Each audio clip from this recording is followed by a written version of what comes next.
ಎಲ್ರಿಗೂ ನಮಸ್ಕಾರ. ಹೊಸ ವಿಡಿಯೋಗೆ ಸ್ವಾಗತ. ನಾನು ಅಭಿನಂದನ್, ಆವಾಸ ಕ್ರಿಯೇಷನ್ಸಿಂದ. ಇವತ್ತು ಈ ವಿಡಿಯೋ ಮಾಡ್ತಿರೋ ಉದ್ದೇಶ ಏನಪ್ಪ ಅಂದರೆ, ಅತಿ ಹೆಚ್ಚು ಜನ ಕೇಳಿದಂಥ ಡಿಪಾರ್ಟ್ಮೆಂಟು ಕುವೆಂಪು ಕನ್ನಡ ಅಧ್ಯಯನ ಸಂಸ್ಥೆ. ಸುಮಾರು ಜನ ನನಗೆ ಇನ್ಸ್ಟಾಗ್ರಾಮಲ್ಲಿ ಕೂಡ ಮೆಸೇಜ್ ಮಾಡಿದ್ರಿ, ಕುವೆಂಪು ಕನ್ನಡ ಅಧ್ಯಯನ ಸಂಸ್ಥೆ ಬಗ್ಗೆ ಮಾಡಿ ಅಂತ. ಇನ್ನೊಂದು ಕೆಲವರು ಗೊತ್ತಿರಲ್ಲ, ನಾನು ಡಿಗ್ರಿ ಓದ್ಬೇಕಾದ್ರೆ ನನಗೆ ಗೊತ್ತಿರಲಿಲ್ಲ. ಏನಪ್ಪ ಅಂದರೆ, ಮಾನಸಗಂಗೋತ್ರಿಯಲ್ಲಿ ಕನ್ನಡ ಡಿಪಾರ್ಟ್ಮೆಂಟ್ ಹೆಸರು ಕುವೆಂಪು ಕನ್ನಡ ಅಧ್ಯಯನ ಸಂಸ್ಥೆ ಅಂತ. ನಾನು ಸೆಕೆಂಡ್ ಸ್ಟೇಜಲ್ಲಿ ಅಪ್ಲಿಕೇಶನ್ ಹಾಕಬೇಕಾದ್ರೆ ಸೆಲೆಕ್ಟ್ ಮಾಡಬೇಕಾದ್ರೂ ಕೂಡ ಹೇಳ್ತೀನಿ ಹೇಗೆ ಸೆಲೆಕ್ಟ್ ಮಾಡಬೇಕು ಅಂತ. ಇವಾಗ ಸುಮಾರು ಜನ ಕೇಳ್ತಾ ಇದ್ರಿ, ಕುವೆಂಪು ಕನ್ನಡ ಅಧ್ಯಯನ ಸಂಸ್ಥೆ ಹೇಗಿದೆ, ಓದ್ಬೋದಾ ಅಂತ ಸುಮಾರು ಜನ ಕೇಳ್ತಾ ಇದ್ರಿ. ಆಗಲೇ ಒಂದು ವಿಡಿಯೋ ಮಾಡಿದ್ದೆ, ಆದರೆ ಅದು ಗಂಗೋತ್ರಿ ಹೇಗಿದೆ ಅನ್ನೋ ವಿಡಿಯೋದಲ್ಲಿ ಮಾಡಿದ್ದೆ.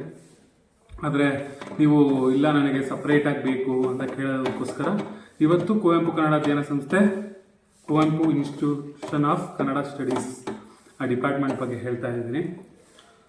ಒಟ್ಟು ಒಂದು 65 ಸೀಟ್ ಇರುತ್ತೆ, 60ರಿಂದ 65 ಸೀಟ್ಗಳಿರುತ್ತೆ. ಅದರಲ್ಲಿ ಒಂದು 20 ಬಿ ಸ್ಕೀಮ್ಗಿರುತ್ತೆ, ಇನ್ನೊಂದು 40 ಎ ಸ್ಕೀಮ್ಗಿರುತ್ತೆ. ಅಂದಾಜು ಎಷ್ಟು ಮಾರ್ಕ್ಸ್ ತೆಗಿಬೇಕು ನಾವು ಕುವೆಂಪು ಕನ್ನಡ ಅಧ್ಯಯನ ಸಂಸ್ಥೆಯಲ್ಲಿ ಓದಬೇಕು ಅಂದರೆ, ಕುವೆಂಪು ಕನ್ನಡ ಅಧ್ಯಯನ ಸಂಸ್ಥೆಯಲ್ಲಿ ಓದಬೇಕು ಅಂದರೆ ಎಷ್ಟು ಮಾರ್ಕ್ಸ್ ತೆಗಿಬೇಕು ಅಂತ ಒಂದು ಅಂದಾಜು ಮಾಡ್ಕೊಳ್ಳೋದಾದರೆ, ನಂದು ಡಿಗ್ರಿಲಿ 92% ಇತ್ತು. ನಾನೊಂದು 23-24 ತೆಗೆದಿದ್ದೆ ಅಷ್ಟೇ. ಆ ಸಮಯದಲ್ಲಿ ಓದೋದಕ್ಕಾಗಿರಲಿಲ್ಲ. ಸಿಟಿಲಿ ಒಂದು 23-24 ತೆಗೆದಿದ್ದೆ. ಡಿಗ್ರಿಲಿ ಜಾಸ್ತಿ ಇದ್ದಿದ್ದ ಕಾರಣ ನನಗೆ ಆರಾಮಾಗಿ ಸೀಟ್ ಸಿಕ್ಕಿತ್ತು, ಜನರಲಲ್ಲೇ ಸಿಕ್ಕಿತ್ತು. ಸರಿ, ನಾನು ಕ್ಯಾಟಗರಿ ವೈಸ್ ಕೂಡ ಡಿವೈಡ್ ಮಾಡ್ತಾ ಹೋಗ್ತಾರೆ. ಈಗ ಜನರಲ್ ಮೆರಿಟಲ್ಲಿ ಇಷ್ಟು ಸೀಟು ಅಂತ ಒಂದು 10-15 ಸೀಟು ಜನರಲ್ ಮೆರಿಟಲ್ಲಿ ಇರುತ್ತೆ. ಆಮೇಲೆ GM ಏನು 2Aಗೆ ಇಷ್ಟು ಅಂತ ಇರುತ್ತೆ, ಅದಾದ್ಮೇಲೆ 3Aಗೆ ಇಷ್ಟು ಅಂತ ಇರುತ್ತೆ. ಈ ಥರ ಡಿವೈಡ್ ಮಾಡಿರ್ತಾರೆ. ಅದರಲ್ಲಿ ಸೀಟ್ ಸಿಗ್ಬೋದು. ಇಲ್ಲ ಅಂದರೆ ನನಗೆ ಓದಲೇಬೇಕು ಅಂದರೆ ನೀವು ಬಿ ಸ್ಕೀಮಲ್ಲಿ ಸೀಟ್ ತೊಗೋಬೋದು. ಫೀಸ್ ಎಷ್ಟಿತ್ತಪ್ಪ ಅಂದರೆ, ಅವಾಗ 9,000 ಚಿಲ್ಲರೆ ಇತ್ತು. ಇವಾಗ ಒಂದು 11,000 ಆಗಿರ್ಬೋದು. ಬಿ ಸ್ಕೀಮ್ ಅವಾಗ 25-26 ಇತ್ತು. ಇವಾಗ 30,000 ಗಂಟೆ ತಲುಪಿರ್ಬೋದು ಅಂತ ನನ್ನ ಅಭಿಪ್ರಾಯ.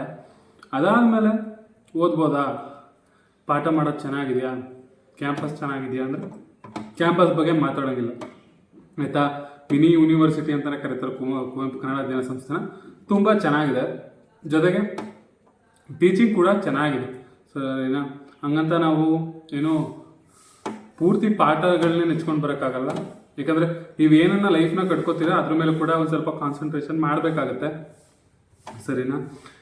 ಹೇಗಿರುತ್ತಪ್ಪ ಟೀಚಿಂಗ್ ಅಂದರೆ, ನಾನು ಅವತ್ತೇ ಹೇಳಿದ್ದೆ, ಈಗ ಲೋಲಾಕ್ಷಿ ಮೇಡಮ್ ಅವರು ಏನು ಡೈರೆಕ್ಟರ್ ಆಗಿದ್ದಾರೆ, ಅವರು ತುಂಬ ಚೆನ್ನಾಗಿ ಪಾಠ ಮಾಡ್ತಾರೆ.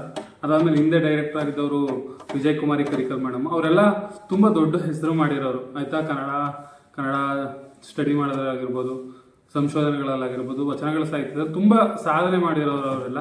ಅವ್ರ ಕೆಳಗೆ ಪಾಠ ಕೇಳೋದು ತುಂಬ ಒಳ್ಳೆಯ ವಿಷಯ ಆಯಿತಾ. ಅದಾದಮೇಲೆ ಶಶಿಕಲಾ ಮೇಡಮ್ ಇದ್ದಾರೆ, ಅವರು ಕೂಡ ಏನು ಪೂರ್ತಿ ಕ್ಲಾಸ್ಗಳೆಲ್ಲ ತಗೋತಾರೆ. ಎಲ್ಲರೂ ಕ್ಲಾಸ್ಗಳು ತಗೋತಾರೆ, ಶಶಿಕಲಾ ಮೇಡಮು ಪೂರ್ತಿ ಕ್ಲಾಸ್ ತಗೋತಾರೆ. ಅವರು ತುಂಬ ಚೆನ್ನಾಗಿ ಪಾಠ ಮಾಡ್ತಾರೆ. ಸರಿನಾ? ಅವರು ಹಳೆಗನ್ನಡದ ಆದಿಪುರಾಣ ಈ ಕೃತಿಗಳೆಲ್ಲ ತುಂಬ ಚೆನ್ನಾಗಿ ಮಾಡ್ತಾರೆ. ಅದಾದಮೇಲೆ ಏನು ಬೇಜಾರಾಗೋದಂದ್ರೆ, ಈ 3 ಜನ ಪರ್ಮನೆಂಟ್ ಫ್ಯಾಕಲ್ಟಿ ಇರೋದು. ಆದರೆ ಪರ್ಮನೆಂಟ್ ಫ್ಯಾಕಲ್ಟಿ ಅಲ್ಲ ಅಂದ ತಕ್ಷಣ ಮಿಕ್ಕವರೆಲ್ಲ ಚೆನ್ನಾಗಿ ಪಾಠ ಮಾಡೋಲ್ಲ ಅಂತಲ್ಲ, ತುಂಬ ಚೆನ್ನಾಗಿ ಪಾಠ ಮಾಡೋರು ಕೂಡ ಗೆಸ್ಟ್ ಫ್ಯಾಕಲ್ಟಿಯಾಗಿದ್ದಾರೆ. ಸರಿನಾ? Senior most Chandrashekhar Bettahalli sir ಅಂತ ಇದ್ದಾರೆ. ಅವ್ರದ್ದು ಟ್ರಾನ್ಸ್ಲೇಷನಲ್ಲಿ ತುಂಬ ದೊಡ್ಡ ಹೆಸರು. ಅವರು ತುಂಬ ಟ್ರಾನ್ಸ್ಲೇಟ್ ಮಾಡ್ತಾ ಇರ್ತಾರೆ. ಜೊತೆಗೆ ನಿಮಗೆ UGC ನೆಟ್ ಬಗ್ಗೆ ಯಾವುದೇ ಮಾಹಿತಿ ಕೂಡ ಬೇಕಾದರೂ ಅವರು ಗೈಡ್ ಮಾಡ್ತಾ ಇರ್ತಾರೆ. ಅದಾದಮೇಲೆ ಶೈಲಾ ಮೇಡಮ್ ಇರ್ತಾರೆ, ಅವರು ಕೂಡ ಏನು ವಿಮರ್ಶೆಯಲ್ಲಿ ತುಂಬ ವರ್ಕ್ ಮಾಡ್ತಾ ಇರೋರು. ತುಂಬ ಸೌಮ್ಯವಾಗಿ ಎಲ್ಲನೂ ಹೇಳ್ಕೊಡ್ತಾರೆ, ಅಷ್ಟೇ ಚೆನ್ನಾಗೂ ಕೂಡ ಹೇಳ್ಕೊಡ್ತಾರೆ. ನಾನು ಕೂಡ ವಿಮರ್ಶನೆ ಸಾಫ್ಟ್ ಕೋರ್ ಅಂತ ತೊಗೊಂಡಿದ್ದು. ಸರಿನಾ? ಅದಾದಮೇಲೆ ಇನ್ನು ನಮ್ಮ ತಲಕಾಡು ನಾಗರಾಜು ಸರ್ ಇದ್ದಾರೆ. ಅದಾದಮೇಲೆ ನಮ್ಮ ಕುಮಾರ್ ಬಂಡಳಿ ಸರ್ ಇದ್ದಾರೆ. ಅವರು ಕೂಡ ತುಂಬ ಆತ್ಮೀಯರಾಗಿ ತುಂಬ ಚೆನ್ನಾಗಿ ಪಾಠವನ್ನು ಹೇಳ್ಕೊಡ್ತಾರೆ ಆಯಿತಾ. ವಿದ್ಯಾರ್ಥಿಗಳಿಗೆ ನಿಮ್ಮ ರಿಕ್ವೆಸ್ಟ್ ಏನಿದ್ರು ಕೇಳ್ಕೊಬೋದು, ಸರ್ ಈ ಥರ ಇದ್ರೆ ಅಂದರೆ ಅವರು ತಲುಪಿಸ್ತಾರೆ ಏನು ಡೈರೆಕ್ಟರ್ ಮೇಡಮ್ಗೆ. ಅದಾದಮೇಲೆ ಸಬ್ಜೆಕ್ಟ್ಗಳು ನೋಡೋದಾದ್ರೆ, ಸಬ್ಜೆಕ್ಟ್ಗಳು ತುಂಬ ಚೆನ್ನಾಗಿರೋ ಸಬ್ಜೆಕ್ಟ್ಗಳು ಇಟ್ಟಿದ್ದಾರೆ. ಆದಿಪುರಾಣ ಆಗಿರ್ಬೋದು, ಛಂದಸ್ ಆಗಿರ್ಬೋದು.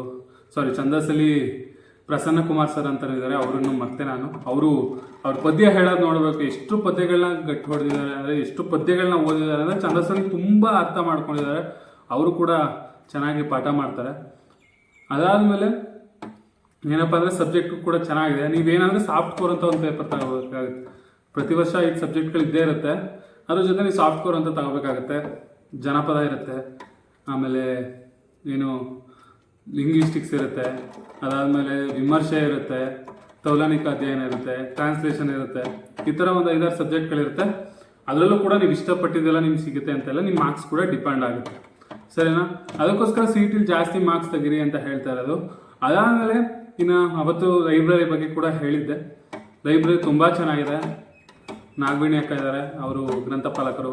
ಅದಾದಮೇಲೆ ರಘುವೀರಣ್ಣ ಇದ್ದಾರೆ, ಅವರು ಎಲ್ಲ ಲೈಬ್ರರಿ ವಿಷಯ ಮಾತಾಡೋಂಗೆಲ್ಲ ಅವರು ತುಂಬ ಅಚ್ಚುಕಟ್ಟಾಗಿ ನೋಡ್ಕೋತಾರೆ. ತುಂಬ ಪುಸ್ತಕಗಳಿವೆ. ಸೊ ಆಮೇಲೆ ತುಂಬ ಚೆನ್ನಾಗಿ ಮೇಂಟೈನ್ ಮಾಡಿದ್ದಾರೆ. ಅದಾದಮೇಲೆ ಸುಮಾರು ವಿಭಾಗಗಳಿದೆ. SIS ಇದೆ, ಜಾನಪದ ಇದೆ, ಈ ಥರ ಡಿಪ್ಲೊಮಾ ಕೋರ್ಸ್ಗಳಿವೆ, ಸಪ್ರೇಟ್ ವಿಷಯಗಳಿವೆ. ಅದನ್ನು ಕೂಡ ನೀವು ಓದ್ಬೋದು. ಅದಾದ್ಮೇಲೆ ಮುಂದುವರೆದು ನೋಡೋದಾದರೆ ಏನಪ್ಪ ಅಂದರೆ ಡೆಸರ್ಟೇಷನ್ ಇರುತ್ತೆ 4th ಸೆಮ್ಮಲ್ಲಿ. 3 ಸೆಮ್ ಪಾಠಗಳಿರುತ್ತೆ, 4th ಸೆಮ್ಮಲ್ಲಿ ಡೆಸರ್ಟೇಷನ್ ಕೂಡ ಇರುತ್ತೆ. ಆ ವರ್ಕ್ನ ಕೂಡ ನೀವು ಮಾಡಬೇಕಾಗುತ್ತೆ. ಅದಾದ್ಮೇಲೆ ಮುಂದುವರೆದು ಇನ್ನು ನೀವು ಹೇಗಿರುತ್ತೆ ಅಡ್ಮಿಷನ್ ಪ್ರೊಸೆಸ್, ಒಂದು ಅಂದಾಜು ಎಷ್ಟು ಮಾರ್ಕ್ಸ್ ತೆಗಿಬೇಕು ಅಂದರೆ ನಿಮ್ಗೆ ಜನರಲಲ್ಲಿ ಸಿಗಬೇಕು ಅಂದರೆ ಒಂದು 70, ಟೋಟಲ್ 2 ಸೇರಿ 70 ಮೇಲೆ ಇರಬೇಕು. ಅದಾದಮೇಲೆ ಟೋಟಲ್ ಆಗಿ ಆವರೇಜ್ ಆಗಿ ಆಫೀಸರ್ ಕೂಡ ಚೆನ್ನಾಗಿ ಏನು ನಿಮ್ಮ ಜೊತೆ ರೇಗಾಡೋದು ಆ ಥರ ಏನೂ ಮಾಡಲ್ಲ. ತುಂಬ ಸಹಕಾರವಾಗಿರ್ತಾರೆ. ಏನೇ ಕೆಲಸ ಬೇಕಾದರೂ ಮಾಡ್ಕೋತಾರೆ, ಹೇಳ್ತಾರೆ, ತಿಳಿಸ್ತಾರೆ, ಆಯಿತಾ? ಹಾಗೆ ಏನು ಮಾಡಬೇಕು, ಏನೇನು ಡಾಕ್ಯುಮೆಂಟ್ ಬೇಕು ಅಡ್ಮಿಷನ್ ಆಗೋಕ್ಕೆ ಅಂದರೆ ಲಾಸ್ಟ್ ಸೆಮ್ ಮಾರ್ಕ್ಸ್ ಕಾರ್ಡ್ ಕೂಡ ಕೇಳ್ತಾರೆ. SSLC marks card, PUC marks card, ಮತ್ತು ರೇಷನ್ ಕಾರ್ಡ್, ಇನ್ಕಮ್ ಸರ್ಟಿಫಿಕೇಟ್ ಇವೆಲ್ಲನೂ ಕೇಳ್ತಾರೆ, ಸರಿನಾ? ಓವರಾಲ್ ಆಗಿ ಕುವೆಂಪು ಕನ್ನಡ ಅಧ್ಯಯನ ಸಂಸ್ಥೆ ತುಂಬ ಚೆನ್ನಾಗಿದೆ, ತುಂಬ ಚೆನ್ನಾಗಿ ಪಾಠ ಮಾಡ್ತಾರೆ. ಆದರೆ ಕನ್ನಡ ಓದ್ತಾ ನಾನು ಏನು ಮಾಡ್ಬೋದು ಅಂದರೆ UGC ನೆಟ್ ಅಂತ KSET ಅವೆಲ್ಲ ಮಾಡಿಕೊಡಿ. ಯಾಕಂದರೆ ನಾನು ತುಂಬ ಖುಷಿ ಪಡ್ತೀನಿ. ನನ್ನ ಹಲವಾರು ಸ್ನೇಹಿತರು UGC ನೆಟ್ ಮಾಡಿಕೊಂಡ್ರು. ಈಗ ನನ್ನ ಫ್ರೆಂಡ್ ಒಬ್ಬ ಏನು ಚೆನ್ನೈ ಯೂನಿವರ್ಸಿಟಿಲಿ ಏನು PhDಗೆ ಜಾಯ್ನ್ ಆಗಿದ್ದಾನೆ. ಇನ್ನು ಸುಮಾರು ಜನ ಜಾಯ್ನ್ ಆಗ್ತಾ ಇದ್ದಾರೆ. ಇನ್ನು ಕೆಲವರು ನೆಟ್ ಮಾಡ್ಕೊಂಡು ಇವಾಗಲೂ JRF ಓದ್ತಾ ಇರೋರು ಇದ್ದಾರೆ. ಅದಾದಮೇಲೆ ಕೆಲವರು ಕೆಲಸನೂ ಮಾಡ್ತಾ ಇದ್ದಾರೆ, ಏನು ಟೀಚರ್ ಆಗಿ B.Ed ಮಾಡ್ಕೊಂಡಿರೋರು ಮತ್ತು ನೆಟ್ ಆಗಿರೋರು ಸುಮಾರು ಜನ ಕೆಲಸ ಮಾಡ್ತಾ ಇದ್ದಾರೆ. ಅದು ತುಂಬ ಖುಷಿ ಆಗುತ್ತೆ. ನೀವು UGC ನೆಟ್ ಕಡೆನೂ ಕೂಡ ಸ್ವಲ್ಪ ಗಮನ ಹರಿಸ್ಬೇಕು. ಯಾಕಂದರೆ UGC ನೆಟ್ಟು ತುಂಬ ಈಸಿ ಇರುತ್ತೆ ಕನ್ನಡದಲ್ಲಿ ಬೇರೆ ವಿಷಯಕ್ಕೆ ಹೋಲಿಸ್ಕೊಂಡ್ರೆ. ನೀವು 1 ತಿಂಗಳು ಅಥವಾ 2 ತಿಂಗಳು ಕೂತ್ಕೊಂಡು ಹೋದರೆ ಆರಾಮಾಗಿ ನೆಟ್ಟನ್ನು ಮಾಡ್ಕೊಬೋದು. JRF ಆದರೆ ಫೆಲೋಶಿಪ್ಪು ಬರುತ್ತೆ 38ರಿಂದ 42 ಸಾವಿರ. ನನ್ನ ಫ್ರೆಂಡ್ ಹೇಳಿದ ನನಗೆ 38ರಿಂದ 42 ಸಾವಿರ ಫೆಲೋಶಿಪ್ ಬರುತ್ತೆ ಅಂತ. ಅದಕ್ಕೋಸ್ಕರ UGC ನೆಟ್ ಕಡೆ ಕೂಡ ಗಮನ ಕೊಡಿ. ನೀವು ಫಸ್ಟ್ ಸೆಮಿಸ್ಟರ್ ಮುಗಿದ ತಕ್ಷಣ 2ನೇ ಸೆಮಿಸ್ಟರಿಂದನೇ UGC ನೆಟ್ ಮಾಡ್ಕೊಬೋದು. ಅದಕ್ಕೂ ಕೂಡ ವ್ಯಾಲ್ಯೂ ಇದೆ. KSET ಬರೀತಾ ಇರ್ಬೋದು. ಇದ್ರ ಕಡೆ ಗಮನ ಕೊಡಿ. ಜೊತೆಗೆ ಕ್ಲಾಸ್ಗೆ ಹೋಗಿದ್ರೇನೂ ಅರ್ಥ ಆಗಲ್ಲ. ಜೊತೆಗೆ ಸ್ವಲ್ಪ ಫಂಕ್ಷನ್ಸ್ಗಳು ನಡೀತಾ ಇರುತ್ತೆ ಆವಾಗ ಕನ್ನಡ ಅಧ್ಯಯನ ಸಂಸ್ಥೆಯಲ್ಲಿ. ದೊಡ್ಡ ಕವಿಗಳು ಬರ್ತಾರೆ. ಹೋದ್ಸಲಿ ಕೇಂದ್ರ ಸಾಹಿತ್ಯ ಅಕಾಡೆಮಿ ಪ್ರಶಸ್ತಿ ಬಂದಂಥ ಮೂರ್ಣಕೋಟಿ ಚಿನ್ನಸ್ವಾಮಿ ಅವರೆಲ್ಲ ಬಂದಿದ್ರು. ಆಮೇಲೆ ಹಳೇ ಪ್ರೊಫೆಸರ್ಗಳಿದ್ದಾರೆ, ತಾರಾನಾಥ್ ಸರ್ ಅಂತ ಇದ್ದಾರೆ. ಅವ್ರ ಪಾಠ ಕೇಳೋದೆಲ್ಲ ತುಂಬ ಖುಷಿ ವಿಷಯ. ನಮಗೆ ಪಾಠ ಮಾಡಿದ್ರು ಅದು ನಮ್ಮ ಪುಣ್ಯ. ಆ ಥರ ಸುಮಾರು ದೊಡ್ಡ ವಿದ್ವಾಂಸರು ಬರ್ತಾ ಇರ್ತಾರೆ. ತುಂಬ ದೊಡ್ಡ ಪ್ರೋಗ್ರಾಮ್ಗಳು ನಡೀತಾ ಇರುತ್ತೆ, ಕವಿಗೋಷ್ಠಿ ನಡೀತಾ ಇರುತ್ತೆ. ಇಡೀ ಮೈಸೂರು ದಸರಾ ಕವಿಗೋಷ್ಠಿ ನಡೆಸೋದೇ ಕನ್ನಡ ಅಧ್ಯಯನ ಸಂಸ್ಥೆ. ಅದರ ಸುಮಾರು ದೊಡ್ಡ ಕಾರ್ಯಕ್ರಮಗಳು, ಅವಕಾಶಗಳು ನಿಮ್ಗೆ ಖಂಡಿತ ಸಿಗ್ತಾ ಇರುತ್ತೆ. ನೀವು ಕನ್ನಡ ಅಧ್ಯಯನ ಸಂಸ್ಥೆನ ಬಳಸ್ಕೊಬೇಕಷ್ಟೆ. ಯಾರೇನು ಹೇಳಿದ್ರು ಕೇಳಬೇಡಿ. ನೀವು ನಾನು ಏನಾದರೂ ಜೀವನದಲ್ಲಿ ಸಾಧನೆ ಮಾಡಬೇಕು ಅಂದರೆ ನಾನು ಎಷ್ಟೇ ಕಷ್ಟ ಆದರೂ ಓದಿ ಒಂದು ಸ್ಥಾನಕ್ಕೆ ಬರಬೇಕು ಅಂದರೆ ಕನ್ನಡದಲ್ಲಿ ನೀವು ಕುವೆಂಪು ಕನ್ನಡ ಅಧ್ಯಯನ ಸಂಸ್ಥೆಯಲ್ಲಿ ಅಧ್ಯಯನ ಮಾಡಿ, ಒಳ್ಳೆಯದಾಗುತ್ತೆ. ಓವರಾಲ್ ಆಗಿ ನಾನು ಕುವೆಂಪು ಕನ್ನಡ ಅಧ್ಯಯನ ಸಂಸ್ಥೆಯಲ್ಲಿ ಓದ್ಬೋದ ಅಂತ ಕೇಳಿದ್ರೆ ಖಂಡಿತ ಓದಿ, ಒಳ್ಳೆಯದಾಗುತ್ತೆ ಅಂತಲೇ ಹೇಳ್ತೀನಿ. ಒಟ್ಟಿನಲ್ಲಿ ಇಷ್ಟು ಕುವೆಂಪು ಕನ್ನಡ ಅಧ್ಯಯನ ಸಂಸ್ಥೆಗೆ ಎಲ್ಲನೂ ಹೇಳಿದ್ದೀನಿ ಅಂತ ಅನ್ಕೋತೀನಿ. ಇದೇ ರೀತಿ ಮುಂದೆ ಯಾವ ಡಿಪಾರ್ಟ್ಮೆಂಟ್ ಬೇಕು ಅಂತ ಕೇಳಿ ಅವ್ರ ಕೈಲೂ ಮಾತಾಡಿಸ್ತೀವಿ. ನಮ್ಮ ಈ ವಿಡಿಯೋ ಇಷ್ಟ ಆದರೆ, ನಾವು ಕೊಡ್ತಾ ಇರೋ ಮಾಹಿತಿ ಇಷ್ಟವಾದರೆ ದಯವಿಟ್ಟು ನಮ್ಮ ಆವಾಸ ಕ್ರಿಯೇಷನ್ ಚಾನಲ್ನ ಸಬ್ಸ್ಕ್ರೈಬ್ ಮಾಡ್ಕೊಳ್ಳಿ. ಧನ್ಯವಾದಗಳು.